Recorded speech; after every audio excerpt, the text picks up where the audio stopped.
Hello, and welcome to the Real American Revolution, a multimedia program to discuss with noted authors and historians what really happened before, during, and after America's War for Independence.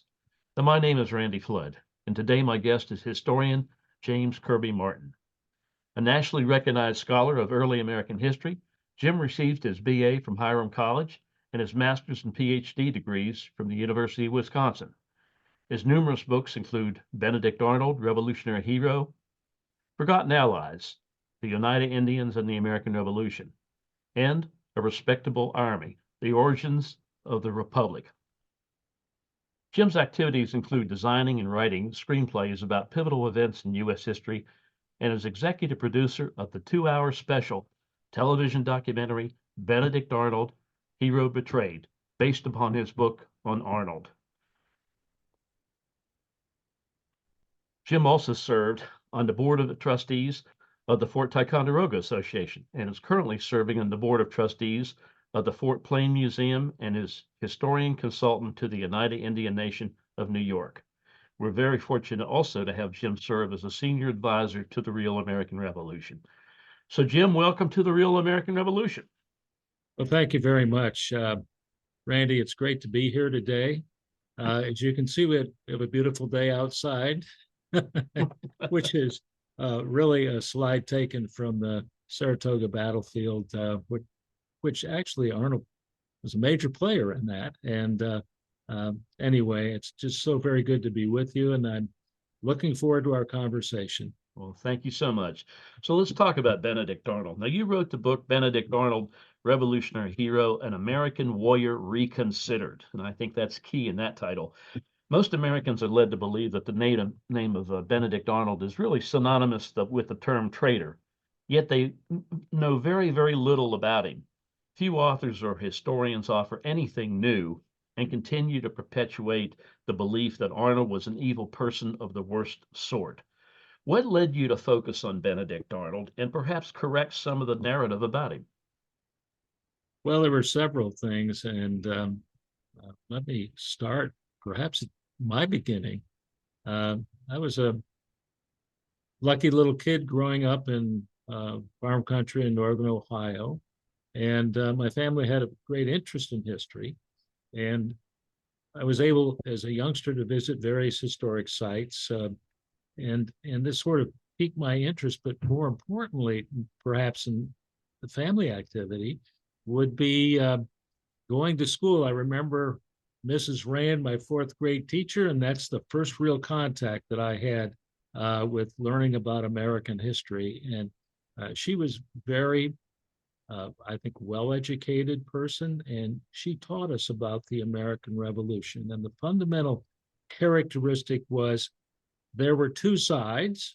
There were good guys, there were bad guys. I'm not trying to not include women in that, but there still goes back to the point there are two sides, and one side had all the good people and the other side had all the bad people.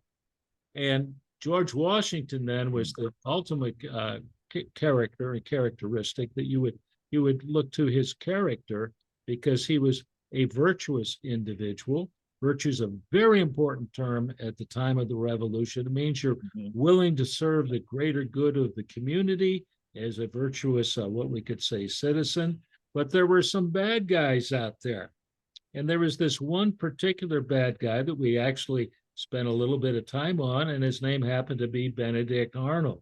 And the problem with Arnold was that he'd actually grown up, fourth or fifth generation, depending how you count it, in New England during the 18th century. But what happened? Why would this person who was so much of the early American experience, why would he suddenly turn against the cause? And that must be because he was a bad guy. He's had some sort of vice. He had some sort of character flaw, I guess we could say. And bottom line is there were these polls out there. Good, you can think Washington. Bad, you can think Arnold. And I learned that, and I accepted that. Well, I had nothing else to base this on, but I went off to graduate school and worked on a variety of subjects, dealing with the American Revolution as my primary research focus.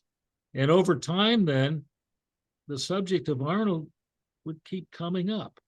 And I started to ask myself various questions. If this guy was that bad, why did he do good things? Is that possible to understand? That a person can be on one side at one time and another side at another time? Is it possible for a person, to put it this simply, to change their mind or his mind or her mind, however you want me to word that? And that was part of the issue.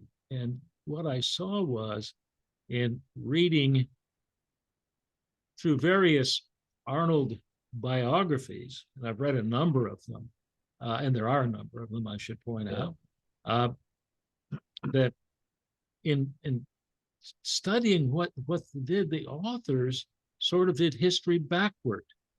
And that's a very, very interesting concept, because let me begin this way. We don't live our lives backward. We actually are born, we're raised, we grow up, we get older, and we eventually die. But in the case of Benedict Arnold, he didn't live his life that way, apparently, to all those biographies. He lived it backward. And so the trick was, this guy made a decision in 1780 to forsake the American cause. How could any person ever consider doing something like that? And in the case of Arnold, he did. So his life was really then became, in the minds, in the presentations of various authors, an exploration backward. What was there in his adult years? What was there in his youth? What was there that caused him to be this incredibly bad person, as has been written recently in a book about scoundrels, in which I wrote a good essay about Arnold, that apparently he was a bad guy after all. So it's looking for causes, and it's a matter of causation. And let me leave it at that. That intrigued me. And as I moved further into the subject, as I started getting involved and maybe just doing a little research, I became more interested in this man, who had actually done so much good, but then turned out to be so bad, sort of in the pantheon of American losers, I guess we could say, or evil people, or agent of the devil, which you can read in some books, as a matter of fact. And the way I guess I would summarize all of this is just very, very intriguing, to the point that I took my children, my wife, and we did a tour of Benedict Arnold's invasion, and he's not the only one, but the invasion of Canada. And we went to various sites in Canada, from Montreal to Quebec, to various places where he was heavily involved. And we can talk about that history too. I don't necessarily have to go into that. Once I did that tour, I was hooked. I said, I got to try to figure out what this is all about, and figure it out in the context of his life as he lived it in the context, very important term, the context of his times. Let me leave it at that. Okay. That's a long-winded answer. No, that's a good answer. No, it helps explain your passion for getting to the truth of what really happened, and I guess we're all continuing to find those answers. Why do you think, Jim, Americans are so uninformed about Arnold's successes during the American Revolution? We know about the major battles in which he participated. Unlike other officers who were actually promoted over him, he was actually in the field winning battles for the American cause in the early stages of the Revolutionary War. But why are Americans today so uninformed and reliant on these books that automatically brand him a traitor? They don't know anything about his successes. Why is that? Well, I think that part of it is that story has been rather conveniently stripped from the historical record, the good guy story. And that was what really became my focus. Not so much, good guy isn't the right word, but a contributing member a very important contributing member to the revolution on the American side. And it's like, wherever you go where Arnold was prominent, and the most obvious one is the battles of Saratoga in September and October of 1777, a major turning point in the whole war, in which Arnold helps capture a whole British army. and all the fighting, and he's the leader in the field in the fighting. But yet, if you read about it, it was Horatio Gates, the general in charge. Arnold was second in command. Horatio Gates did it all, even though Horatio Gates was never in the actual battle itself. He was back behind the lines where the fighting was taking place. And so you sort of strip him out. The classic example of it, there's a monument I recommend everybody in America visits, and it's a monument to a boot, not a human, that exists at Saratoga, where Arnold was seriously wounded, a wound that he would carry the rest of his life, a physical wound. And it's a monument to a hero, and it's a monument to a boot, but they don't mention Arnold. His name is not there. And it's to the great, I'm paraphrasing, the greatest hero of the battle. And yet you don't find his name. Go 10 miles north up to Schuylerville, then that area was better known as Saratoga. I mean, it wasn't better known, but it was known as Saratoga in the 18th century. And in the 19th century, this great obelisk rises out of the ground. And you'll see certain names on the obelisk as you go around, and you'll see Horatio Gates, and you'll see other names as you go around. Then there's this one spot where there's no image of any individual, and that's Arnold's spot. And it's still the same way today. It's sort of like there was this, I'm trying to describe it like a poem that's written, and that is, it comes in literature about how you raise your children in the 19th century. And it's like, Arnold is the bugbear in your life. Arnold is the bad guy in your life. Arnold is of the devil. Arnold is this. So if you repeat that enough and you don't give him credit where credit is due, then we don't know about it. And then there's one more area that I would suggest along this line, and that is Arnold is one of two commanders who leads forces into Canada in 1775 to bring the Quebec province in as the 14th colony in rebellion. And it really to close, from a military point of view, an open door to the north where the British can invade from the north and will try to do so. And so he's heavily involved in the Northern Campaign. And I'm going to put it this way, hoping it upset someone, but Arnold in that Northern Campaign is not known. It's not really recognized. We have this approach to the Revolutionary War that is very, and I'm a great admirer of Washington. I'm going to put that on the record. Some people have questioned that, but I am a great admirer. Number one person from my point of view in the revolutionary experience. But if you focus on Washington, you focus on, frankly, a very narrow part of the whole Revolutionary War. Mm-hmm. Let me point out that there was a Northern theater, there was a Western theater, there was a Southern theater, and there was a naval theater beyond what we might call the Central Theater, and that is where Washington is in charge, and you have armies and other kinds of military, such as naval forces, that are involved in these other areas. And so it's like, well, I often think, and a book that I read with great interest, David McCullough's 1776, and I think you could find Arnold's name in there one time, but you don't find anything about the Southern campaigns. You don't find anything about the Northern campaigns. It's all focused on Washington and the movement of what is fairly the main Continental Army.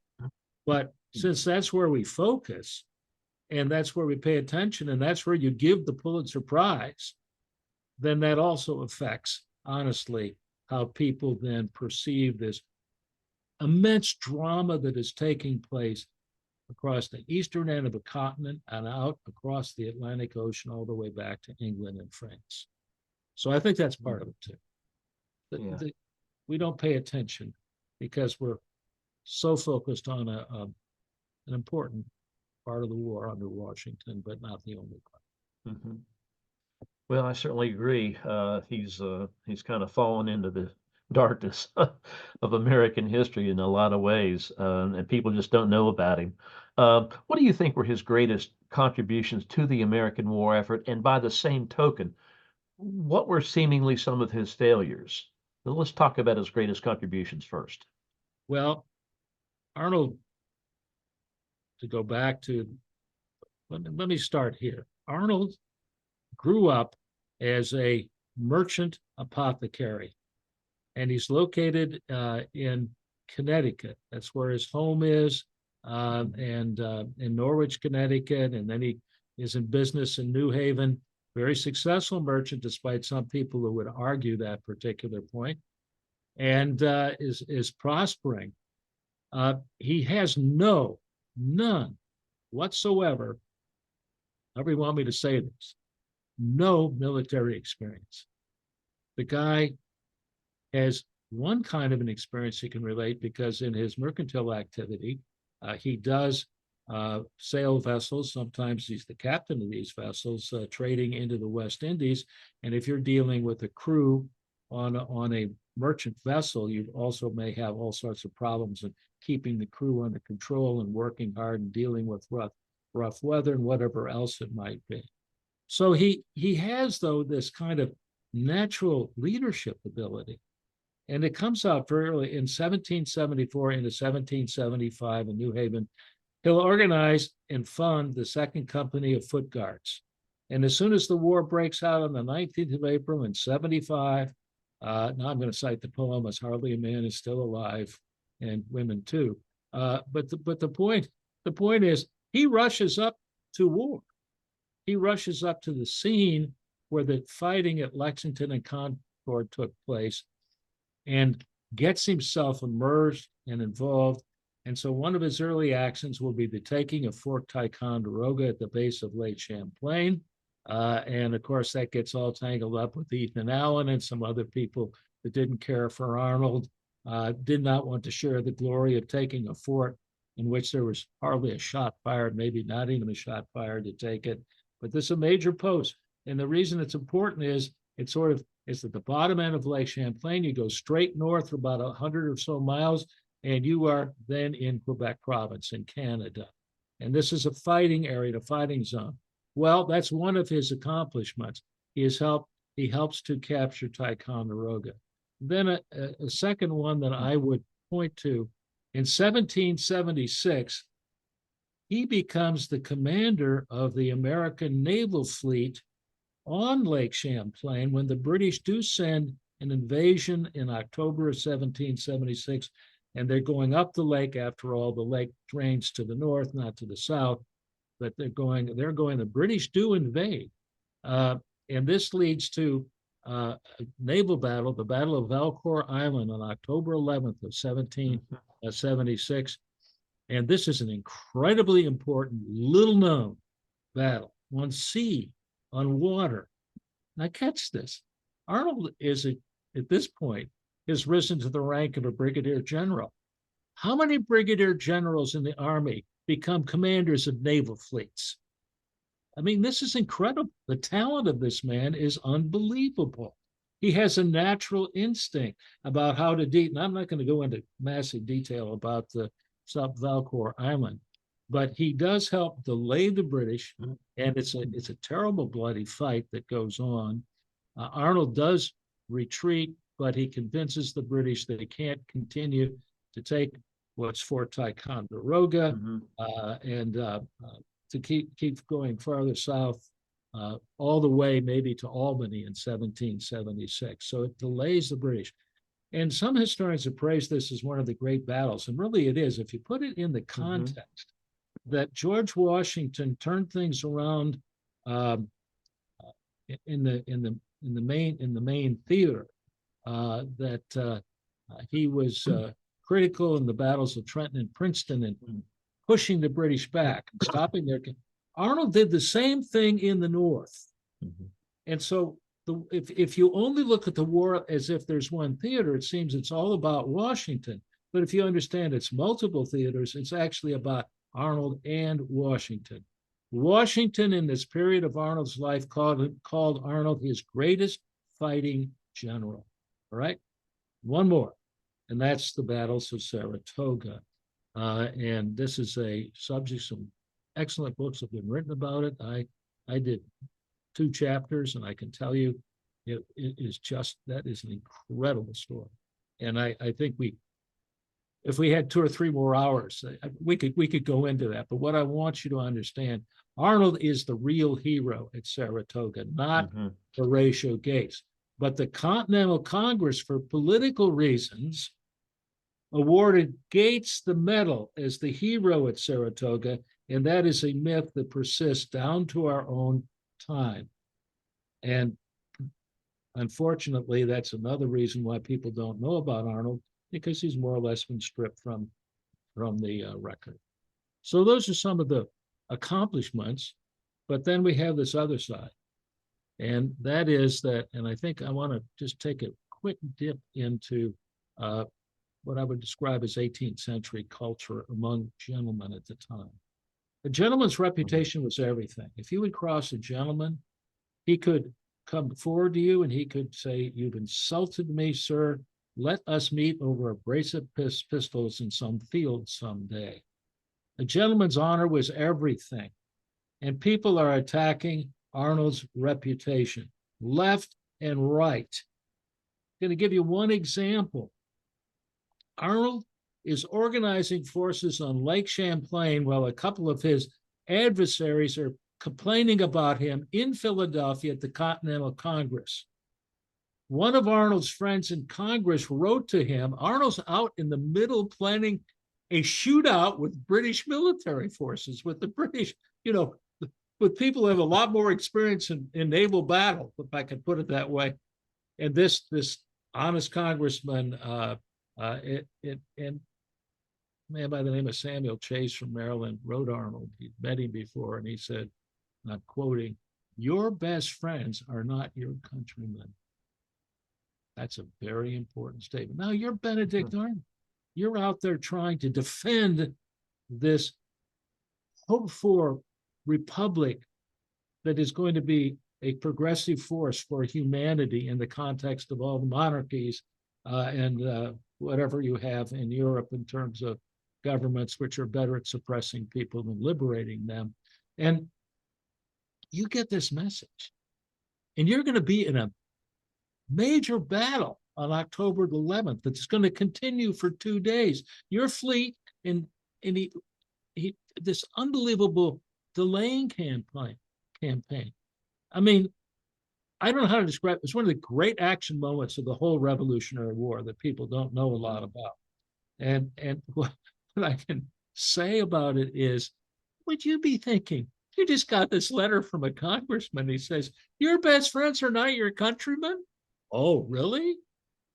Well, that doesn't seem very fair. I'm up here defending, and these loudmouths are bad-mouthing me in Philadelphia because I perhaps, as a ranking officer, had to discipline them in certain ways.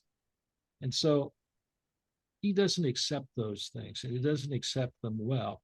And he is an individual because he is into the culture of the gentleman, the culture of you don't stain my reputation. He can't get over certain things, and that's something that begins, I think, to work in his mind to say, these people are attacking me all the time. Is this cause this noble? That Washington is calling me, as he did, my best fighting general? And yet I have these people dumping and damning me and damning my reputation. What is going on here? And of course, that is going to build over time to the point where I believe it bothers Arnold to the point it becomes one of the reasons that he will ultimately turn against the cause. And it's not a character flaw interpretation. It's a normal human reaction. Sure. Interpretation, I guess. Absolutely. Well, I want to, before we leave this subject, I wanted to ask you, there isn't much, you can't find Valcour Island in American history books. Nobody talks about it. It isn't there. But there's another battle too, where the townspeople were so grateful for him defending Ridgefield that they struck a medal commemorating his actions there. Right. Tell us a little bit about Ridgefield, because nobody knows about Ridgefield, Connecticut. Well, that's right. And that involves the British send a force of about 2,000 out of New York City, which is their base of operations at this point in time in 76 and 77. And anyway, Arnold had been in New England with command responsibilities, and he will come back and he will be one of the individuals that will challenge the British force to drive them back out of Connecticut, back out into Long Island Sound, and back to New York.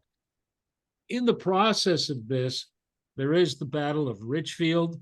There are some other engagements, and Arnold, I think he lost 2 horses in this campaign, if I'm not mistaken. Mm-hmm. And so the good folk locally commend him for protecting their community, because by and large they are in favor of the revolution.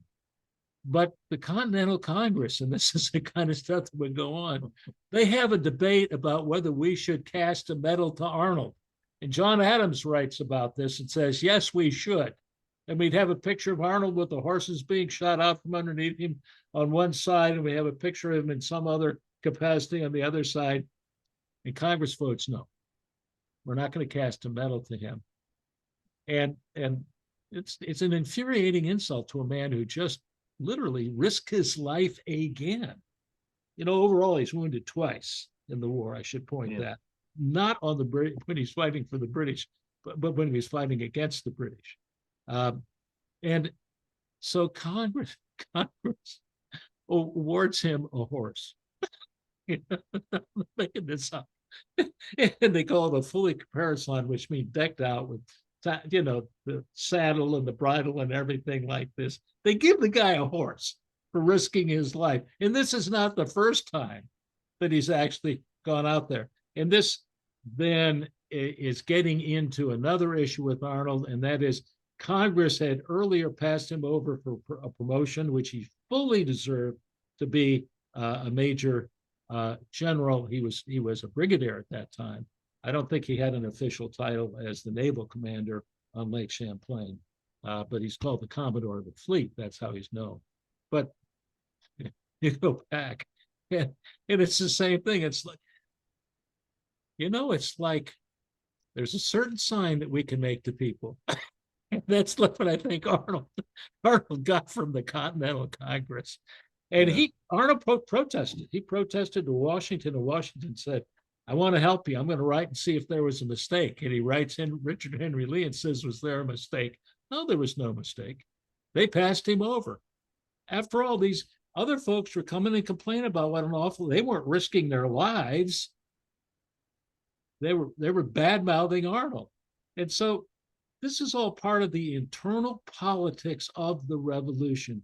It goes back to Mrs. Rand in my 4th grade class. She said all the good people are on one side, all the bad people were on the other side, and we had Washington and Arnold as the representatives. And really, when you look at it, there are a lot of good people and a lot of bad people on both sides. That's historical reality, and that's one of the things I'm interested in as an author. One of the, and I won't go into this in any detail, is this notion that back in 1775, the people were united fully against the British because of their dastardly policies, mostly relating to taxation. And then the second thing is they're not only united, but they're standing tall together, and they march arm in arm through the whole Revolutionary War. And that is way it is presented. We've modified it a little bit by trying to find new heroes out there recently. But the truth is, that's very far from the reality of what the revolution and how it came about, and why it succeeded in the end, despite some grave mistakes, one of which was all the baiting of Benedict Arnold. Mm-hmm.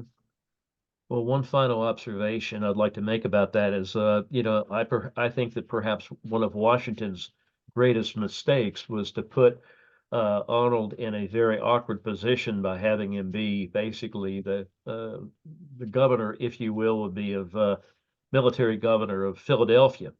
when he was supposed to try to ameliorate the concerns of loyalists as well as patriots, and putting him in a very volatile situation where Joseph Reed, the president of the Philadelphia or the Pennsylvania Council, was really trying to persuade, do everything he could to get Washington actually out of his position. I think collaborating with Gates, but more importantly, bringing up all kinds of charges against Arnold from the standpoint of smuggling and using his personal influence. People don't understand, and we don't talk about this in history books either.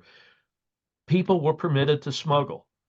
Nathaniel Greene smuggled. Ben Franklin paid privateers. I mean, they were the, how else are you going to get in the arms, the ammunition, and powder that you need to continue the war effort?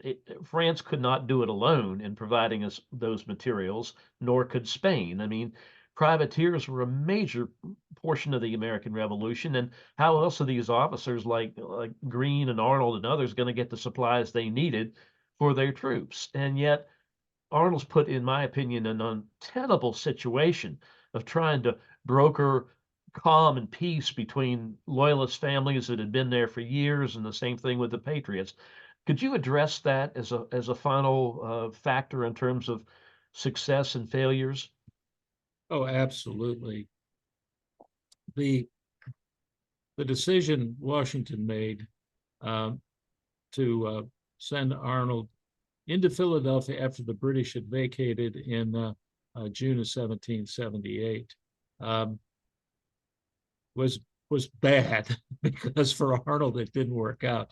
One of the things people don't do, historians don't bother to do, I might add, is to read the instructions that Arnold received to what he was supposed to do upon entering Philadelphia. It was to the city for months had been the capital for the British in North America, if I could describe it that way, beyond New York City, I might add. And the city had been torn apart. Factions were all over the place. Loyalists hated rebels, rebels hated loyalists. Then you had fellow travelers who could sort of work with the British, and it goes on and on and on. And Arnold gets dumped in there, and his orders are very interesting to read. One of which was shut the city down, do an inventory of all the goods that either the British have left behind, and they ripped up the place pretty bad, I might add, all through this period and on the way out as well. Grab anything that might be supportive of the army, because the Continental Army, various branches, was always short of everything. And so if there's anything good there, then we're going to take that and we're going to give it to the Continental Army. And then you can open the port up again. Well, Arnold goes back. He says, gentlemen, shut down. Well, the local merchants don't like that, because they may have to really give something to the cause that they had used in cooperation with the British and whatever else it might be. So the rumor starts, and Joseph Reed, whom you mentioned, not one of my favorite patriots, but I've got a few I think are probably worse. But the point is, they start to badmouth this guy and say, oh, he's doing this and he's taking all of these documents for himself, and he's stealing them all, and he's not sharing them with it. And then there's a letter in which the clothier general, I think his name is James Meese, writes Arnold and said, well, we could sell some of these goods. And that's a letter. It's never that Arnold ever did it. They don't produce the evidence to follow through on the charge. And so this bad mouthing of Arnold, and this is a problem because Arnold's not a smooth politician. He's a man of combat, I guess I should say. And whether he's a man of combat in the battlefield at Saratoga or Valcourt or Ridgefield, he ain't going to take, I think I just said ain't, but it's one way to put it. He ain't going to take what we might call unfair and dishonest charges against, again, his reputation and his character. And so he engages. And that leads, it's a downhill story against court-martial. Ultimately, he's court-martialed. He's almost exonerated, but not quite, about movement of some goods at a particular point. Again, it's a very, very complex story. I'm not trying to avoid it, but we could go on extensively about it. But it's part of the beginning of the end of Arnold really being a patriot in the American cause, because he's saying, these are the people that are going to be in charge if we win this thing. They're a bunch of losers. Yeah. Yeah. Excellent point. Well, why do you think he actually went over to the British side? Was he influenced by his wife, as some people say, Peggy Shippen, who think that her sympathies lied with her so-called loyalist family? Was it because he was greedy, always in debt, as some people say, and needed money to support his and his wife's lavish lifestyle? Or do you think he simply lost confidence in the American cause because he thought Congress was a bunch of scoundrels? Or a combination of all those? Let's What do you take think? the standard Arnold biography. Can save people a lot of reading time right now. The standard biography is going to say, number one, money, number two, Peggy, and that's the story. Right. Because again, if you're looking backward through time, you're trying to hunt for not trying to hunt for the real story in a complete sense of his life. Rather, what you're doing is you're trying to hunt for that reason that he went over to the British. And of course, all you have to do in the early literature is throw in the devil, and you got it. It's Peggy, it's money, and the devil. Yeah. And that was the way it was presented. The first Arnold biography, just let me mention this, by a man by the name of Jared Sparks, who was a respected 19th century scholar, pretty much put out the first edition of Washington Papers, very incomplete. For a brief period was president of Harvard College, so on and so forth. He wrote the first Arnold biography. And what he did was he just tried to look up dirt about Arnold, because he had already made up his mind those three factors, including the devil, were the explanation. Mm-hmm. And it's sort of like this is the initial presentation that only gets expanded upon over time. I have had a few good friends over the years who are Arnold. They like Arnold in many ways, but they are totally convinced that it's greed and it's Peggy. And I could say, but what about all this other stuff? Well, that doesn't really matter, but actually it really does matter, because it's what is going through Arnold's mind.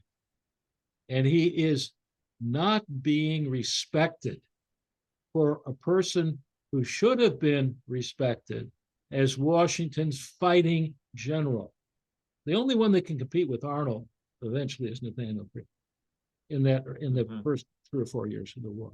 Mm-hmm. And it plays on him. And so in my mind, it's sort of like from growing disillusionment while you're contributing to the point in time when it's more than disillusionment, you have lost any confidence that this cause can amount to anything.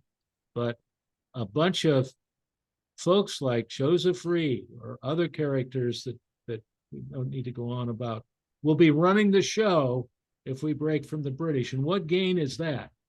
And so he does go through and begin a campaign when he goes back to the British, and the actual date of flight is September 25th of 1780, and he goes on a campaign, and that is to try to convince Americans to give it up. It's a lost cause. Mm-hmm. That's the transition he goes through. Yeah, interesting. And ironically, only a couple weeks later, the Battle of Kings Mountain in the South occurs, and things begin to turn around seriously as the tide turns in the South. That's something. And Arnold, of course, despised and hated Gates. So I mean, Gates, right.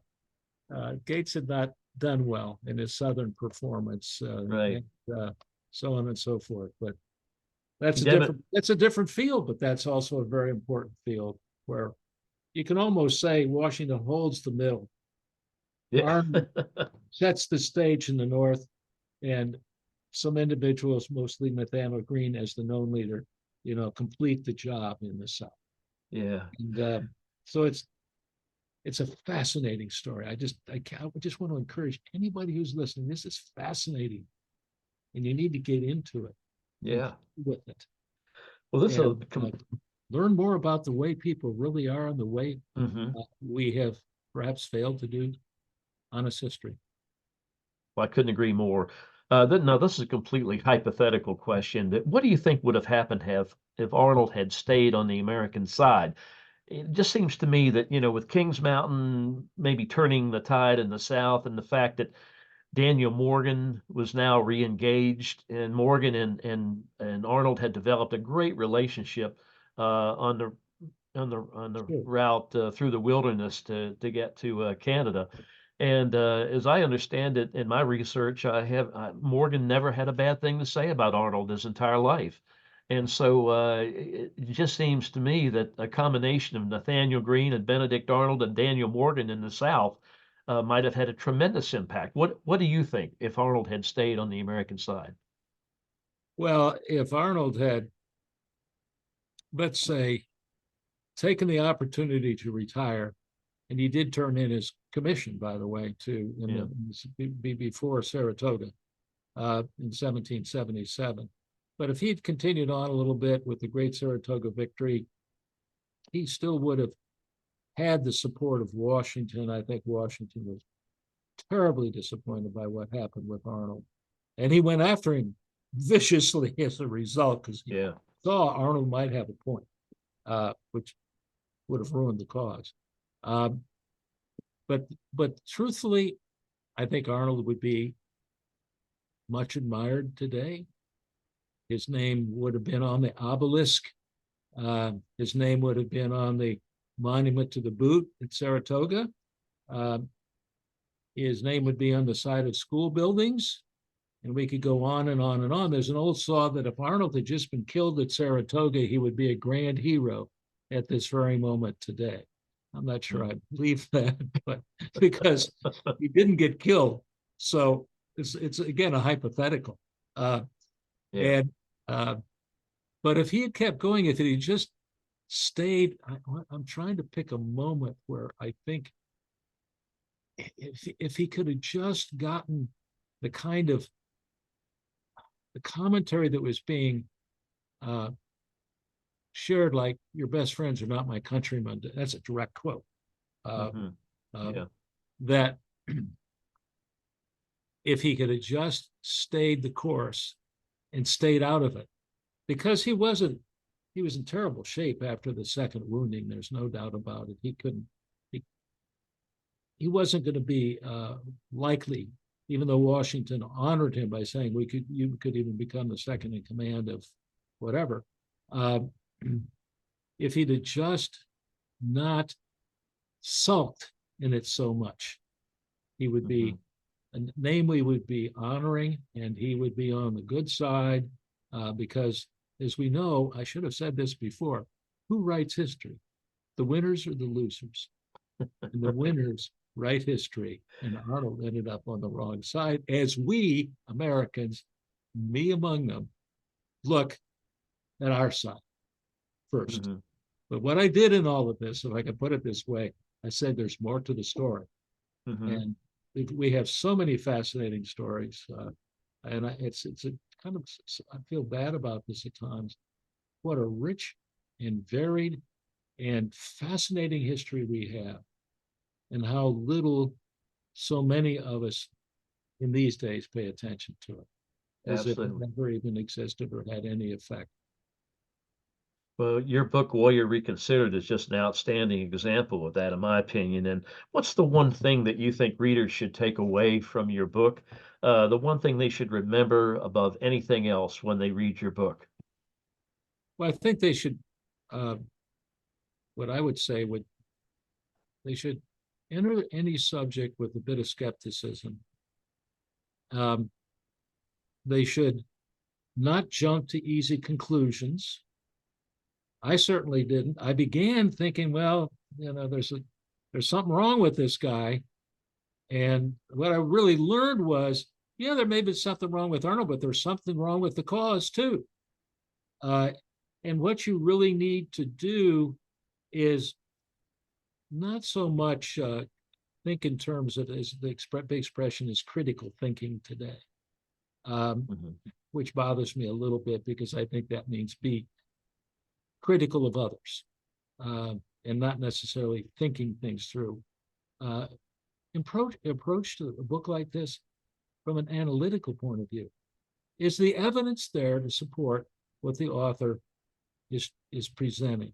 Mhm. And that's why I stand behind this book 100%, even though I know it's cost me a few opportunities in my career, because clearly I must be some wacko of some kind that I haven't written the story the way everyone else wants to do it.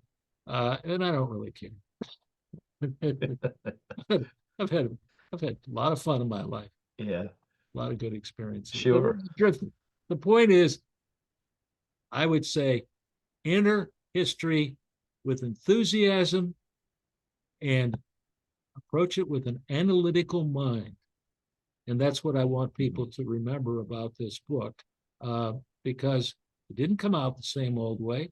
And I've taken some, I can't use that word, over the years, and I smile right back and stand up for what I do. Yeah. So let me leave it there. Okay. Well, as a final question, as we wrap up, I'd love for you to give us a little chat about the movie you made, the documentary about Arnold. I mean, I've seen it. I think it's terrific. Tell our listeners and viewers about how that all came about and what Okay. it's about. I was approached several years ago by three individuals who wanted to do the real Arnold story.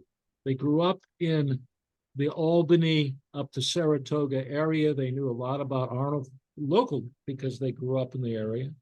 And they somehow got a hold of a copy of my book, and they said, we'd like to make a documentary.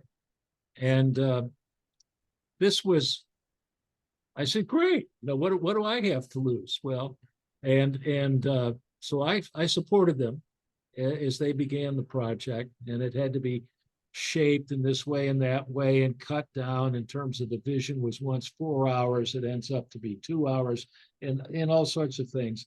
And it was a hard sell because we were selling Benedict Arnold. And I often think back in the 1980s, there's this spectacular series on George Washington brought to you by General Motors. And I knew I was never going to see the day when General Motors or the Ford Motor Company said, Benedict Arnold, American hero. It just was not going to happen. Yeah. So it really was by hook and by crook, and getting a few dollars together here, getting a few dollars there, and keep working and persisting. And finally, it got there after, as I like to say, 19 years of active activity. Some years there was not much activity because we were stuck. We didn't know where to go, didn't have the resources to continue and that sort of thing. And so it came out finally with actually some very good ratings. Surprised, people are surprised again. This is real. This is what he went through. These are the experiences. And we put a real emphasis on the action, on Saratoga, on Valcour Island. What's in there on Valcour Island is probably, from my point of view, the best that's ever been done, but not much has been done. So it's safe to say it's the best. And so it tells the whole story from beginning to end, from dealing with the father who had a terrible drinking problem, all the way through going back over to the British and becoming an outcast. And so we tried to do it from the point of view of a hero betrayed, which is from the opposite point of view, because most would say he was an individual, that he was the betrayer. What we're saying is so many of the things that happened to him set him up as a betrayer, so he became a hero betrayed. And that's what the story about. And again, the evidence is there. We can't deny that away. Yes, it is readily available. I would encourage people. Streaming services, a few of them free. You can watch it for free, or you can buy it. Or I think maybe, I don't know whether it's free on Amazon. It aired at one point on Fox Nation, and I don't know whether that's still true or not, because the film's now been out for about 2 years, right, a year and a half, whatever. So yeah, of course, I'm going to recommend it. Why not? And our narrator is Martin Sheen, well-known actor, who gave us a lot of very, very valuable time. I was listed as an executive producer because I spent a lot of time on this project. Yeah. And I enjoy film work, and have gotten more and more interested in that as I have continued my academic career. Awesome. Leave it that way. Well, it's a terrific, it's called Benedict Arnold, Hero Betrayed. And as Jim said, it is available in multiple streaming services. And also, I want to remind everybody that Benedict Arnold, Revolutionary Hero, An American Warrior Reconsidered is also available. Excellent book, available on Amazon and A Books. So, Jim, thank you so much for joining us today. Really appreciate it. Well, it's been fun. I like to talk about these things. You work on something, takes several years. It's a chance to sort of share your thinking and your ideas about the past. And if nothing else, just remember we do live our lives forward to backward. Not to backward, I mean, we live them forward as we go through time. And doing history backward. And we can always do that because we can always be the Monday morning quarterbacks in explaining why we lost the team on Sunday or whatever it was, our team lost the game. And that's so very, very important to appreciate the past for what it is in the context of its times, not our times. But yet how those it times out there do in many ways affect our times today. Absolutely. Couldn't agree more. Well, to our viewers and listeners, I've been talking with historian James Kirby Martin, author of Benedict Arnold, Revolutionary Hero, An American Warrior Reconsidered, an excellent book, as I said before, on Amazon and also A Books. My name is Randy Flood with The Real American Revolution. Join us again next time for another exciting interview with an outstanding historian concerning the American Revolution. So long for now. Goodbye.